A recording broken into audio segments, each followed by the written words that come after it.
Після багаторічної перерви Freelander офіційно повертається. Але цього разу все трохи цікавіше, ніж просто чергове відродження знайомої моделі. Тепер Freelander – це вже не окрема комплектація чи версія Land Rover, а повноцінний самостійний бренд. І його перший серійний автомобіль – шестимісний Freelander 8. Чому ми взагалі говоримо про повернення? Тому що у 1997 році дебютував перший Land Rover Freelander. На той момент це був доволі незвичний автомобіль для марки. Компактніший, орієнтований не стільки на важке бездоріжжя, скільки на повсякденне використання. І, що особливо важливо, з несучим кузовом замість традиційної для Land Rover рамної конструкції. Фактично, Freelander відкрив для бренду новий сегмент і запропонував покупцям зовсім інший формат. І треба сказати, експеримент виявився успішним. Модель добре продавалася, у свій час навіть стала бестселером Land Rover у Європі. Але в 2014 році виробництво Freelander завершили. І з того моменту це ім'я надовго зникло з автомобільної сцени. Аж поки не повернулося зараз. Щоправда, сьогодні Freelander – це окрема спільна марка, створена Chery та Land Rover, де китайська сторона відповідає за платформу, силову частину та виробництво, а британські дизайнери – за зовнішність і загальний характер автомобіля. І, якщо чесно, за першими враженнями цей союз виглядає значно переконливіше, ніж можна було очікувати. Першим серійним представником нового бренду стане Freelander 8, і першою на ринок Китаю вийде його спеціальна версія First Edition. Зараз багато хто, мабуть, уже подумав, ну все, це просто ще один китайський кросовер. Але не поспішайте з висновками. Компанія вже заявила, що приблизно половину майбутнього виробництва планує експортувати на міжнародні ринки. Ба більше, протягом найближчих від 3 до 5 років вона хоче вийти на обсяг до 300 тисяч автомобілів на рік.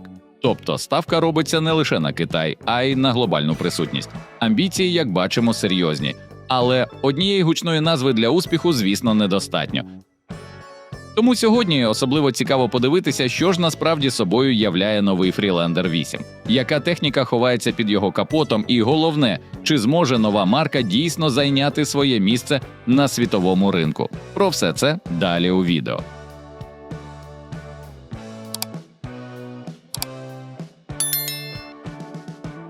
Зовнішність Freelander 8 зробили максимально стриманою та нарочито квадратною. Тут явно грають на ностальгії за кросоверами 90-х, і це особливо помітно по задній стійці кузова з характерним діагональним нахилом. Прямий натяк на Freelander перших поколінь. Спереду все теж доволі просто. Замість традиційної решітки радіатора встановлена глуха панель, а в бампері – невеликі чорні повітрозабірники. Якщо подивитися на автомобіль збоку, у вічі кидаються темні розширювачі колісних арок, захисні накладки на порогах, рейлінги на даху та двокольорові колеса з чорно-сріблястим оформленням. Доповнюють образ квадратні бокові дзеркала на ніжках, напівприховані дверні ручки та великі сріблясті вставки на порогах, які підкреслюють позашляховий характер моделі. Задня частина теж оформлена лаконічно. Чорний спойлер на даху, чорні вставки в бампері і компактні задні ліхтарі. Для версії First Edition підготували 3 спеціальні кольори кузова – сірий, жовтий і темно-фіолетовий. А ще виробник обіцяє нанокерамічне лакове покриття, яке має витримувати контакти з гілками та інші дрібні пошкодження на бездоріжжі. При цьому Freelander 8 не можна назвати компактним кросовером. Його довжина становить 5118 мм, ширина 2050, висота 1898, а колісна база 3040 мм. Споряджена маса дотягує майже до 3 тонн. Попри такі габарити, кути в'їзду та з'їзду становлять 20 і 25 градусів відповідно.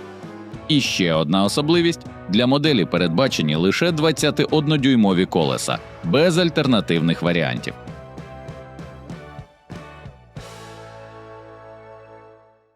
А що ж у нього під капотом, запитаєте ви? Кросовер побудований на новій спеціалізованій платформі з високовольтною 800-вольтовою архітектурою.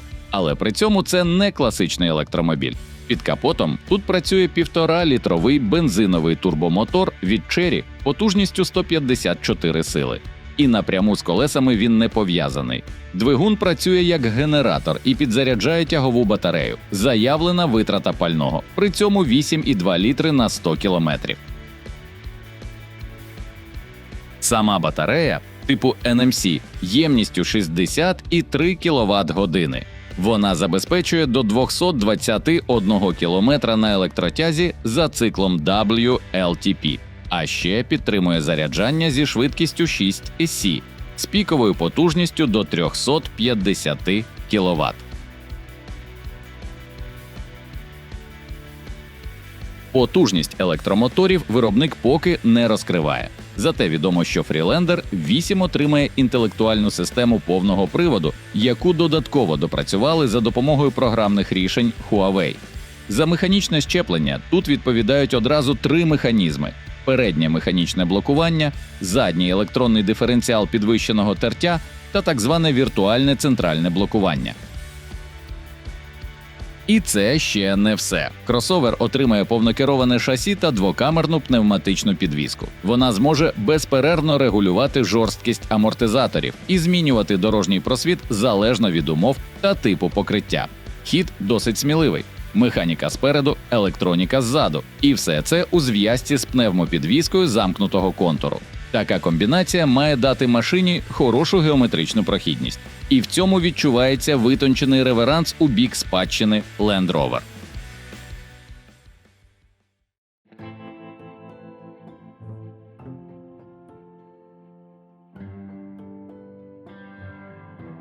Як і в зовнішності, в салоні шестимісного кросовера Freelander 8 переважають прямі лінії. Головна деталь передньої частини салону – величезний 46,3-дюймовий екран із роздільною здатністю 8К.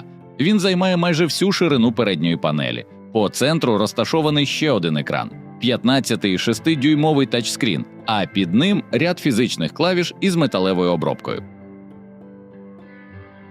На центральній консолі 2 поворотні регулятори з оптичним кристалом і одразу 2 бездротові зарядки для смартфонів. Причому потужність тут 50 Вт, а самі майданчики мають охолодження. З оздобленням теж усе досить серйозно. Натуральне дерево з відкритими порами, алюміній і шкіра напа. Але, схоже, найбільше уваги приділили пасажирам другого ряду. Тут встановлені 2 окремі капітанські крісла. Вони можуть відкидатися на 145 градусів, а електрична підставка для ніг регулюється у 4 напрямках. Також заявлені підігрів, вентиляція та 16-точковий масаж. Є й складні столики, USB-роз'єми Type-C, а ще окремий 10-літровий відсік із регульованою температурою від мінус 6 до плюс 50 градусів. Третій ряд теж не залишили без уваги. Над головою тут заявлено 960 мм простору, а самі сидіння мають підігрів і вентиляцію. Для третього ряду це досить незвична опція, особливо для великого кросовера. За звучання відповідає аудіосистема Harman Kardon із 23 динаміками. Додамо сюди окремий 17,3-дюймовий екран для задніх пасажирів, панорамний скляний дах, двошарове акустичне скло та систему активного шумопоглинання. Що стосується багажника, його точний об'єм поки не називають, але навіть зараз видно, що багажник виглядає цілком практичним. Крім того, вже в базовій комплектації кросовер отримує набір інтелектуальних помічників водія від Huawei. В основі цієї системи 896-лінійний LiDAR, а вся електроніка тут працює на новому флагманському чипі Qualcomm Snapdragon 8397, який помітно продуктивніший за попереднє покоління 8295. Тож автомобіль має достатньо потужності для роботи всіх бортових систем. Виробництво нового Freelander 8 уже стартувало, а прийом замовлень, за попередніми даними, мають відкрити найближчим часом. Тоді ж обіцяють розкрити й повні характеристики автомобіля та його ціни. Щоправда, китайські ЗМІ вже називають орієнтовну вартість – близько $44 тисяч. І це може бути досить конкурентна ціна. враховуючи наскільки зараз переповнений китайський ринок великими та недешевими кросоверами. Тому новинці доведеться поборотися за увагу покупців. І конкуренти тут будуть серйозні. Але Freelander 8 – це лише початок. Саме він стане першою моделлю в масштабному плані розширення бренду. За даними спільної компанії Chery та Land Rover, протягом наступних 5 років Freelander планує представити ще 6 нових моделей. У майбутній лінійці з'являться повністю електричні моделі, підключаємі гібриди, а також електромобілі з подовженим запасом ходу. Тобто, Freelander поступово хоче перетворитися на повноцінний бренд із широкою модельною гамою, яка має задовольнити потреби різних ринків у всьому світі. Ну що, друзі, на сьогодні це все. Щиро дякуємо, що додивилися відео до кінця. Це справді дуже цінно. Зараз ваша підтримка важлива як ніколи, тож поставте вподобайку та підпишіться на канал, якщо ще не зробили цього. І, звісно, не забувайте про коментарі. Завжди цікаво почитати вашу думку чи досвід. Бережіть себе, гарного вам дня і до скорої зустрічі в наступному відео.